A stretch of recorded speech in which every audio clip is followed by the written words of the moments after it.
بسم اللہ الرحمن الرحیم۔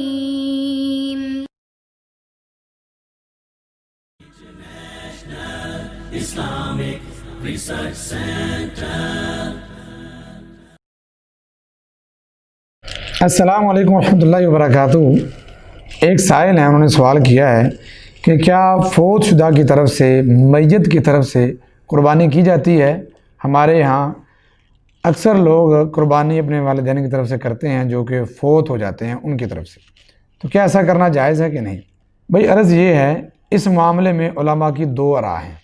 ایک رائے یہ ہے کہ میت کی طرف سے قربانی کی جا سکتی ہے، اور اس میں وہ سنن ابی داؤد شریف کی ایک روایت ہے جو پیش کرتے ہیں، جو کہ حضرت علی رضی اللہ تعالیٰ عنہ کے حوالے سے ہے کہ وہ 2 مینڈے ذبح کیا کرتے تھے۔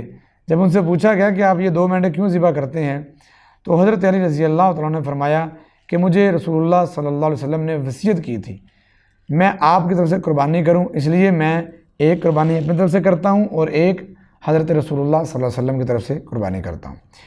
یہ روایت جامع ترمذی میں موجود ہے، سنن ابی داؤد میں موجود ہے۔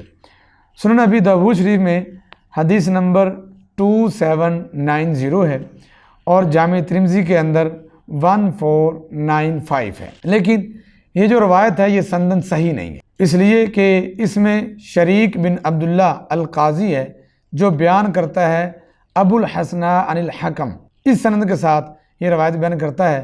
یہ سند ضعیف ہے کیونکہ جو شریک القاضی ہے یہ مدلس ہے اور یہ روایت کرتا ہے عن سے، اور یہ معروف ایک قاعدہ ہے، جب بھی کوئی مدلس عن کے ساتھ روایت کرے گا اور سماع کی صراحت نہ ہوگی تو وہ روایت قابل قبول نہیں ہوتی۔ اسی طرح سے دوسری اس میں جو علت ہے وہ یہ ہے، جو ابو الحسناء ہے جس سے یہ بیان کر رہا ہے وہ راوی مجہول ہے۔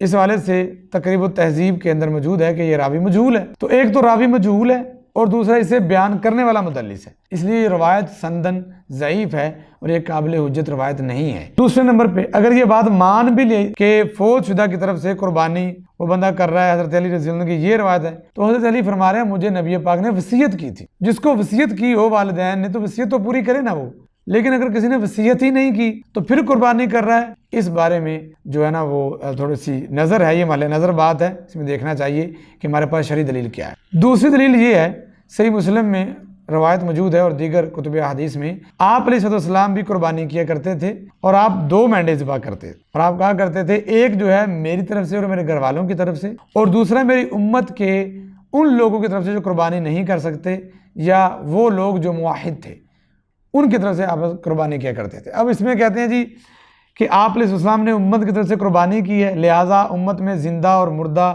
سبھی لوگ شامل تھے، تو لہٰذا قربانی کرنے کی دلیل ہے۔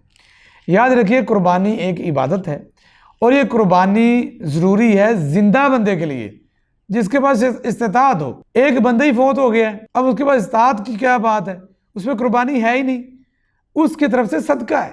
اگر کوئی بندہ قربانی کرنا چاہتا ہے تو وہ صدقہ کرے۔ اولاد جو بھی نیک کام کرتی ہے اس کا ثواب والدین کو ملے گا، آٹومیٹکلی ملے گا، آپ جو بھی نیکی کریں گے اس کا ثواب والدین کو ملے گا۔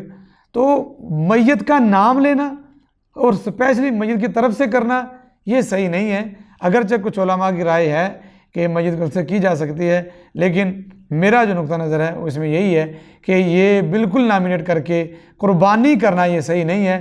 ان کی طرف سے صدقہ خیرات کیا جا سکتا ہے، ان کی طرف سے آپ صدقہ خیرات خوب کریں اور انشاءاللہ تعالیٰ اس کا ثواب آپ کے والدین کو ہوگا، کیونکہ اس کی دلیل شریعت کے اندر موجود ہے۔ اولاد جو بھی نیک کام کرتی ہے والدین کو آٹومیٹکلی اس کا ثواب ملتا ہے۔ واللہ عالم بالصواب۔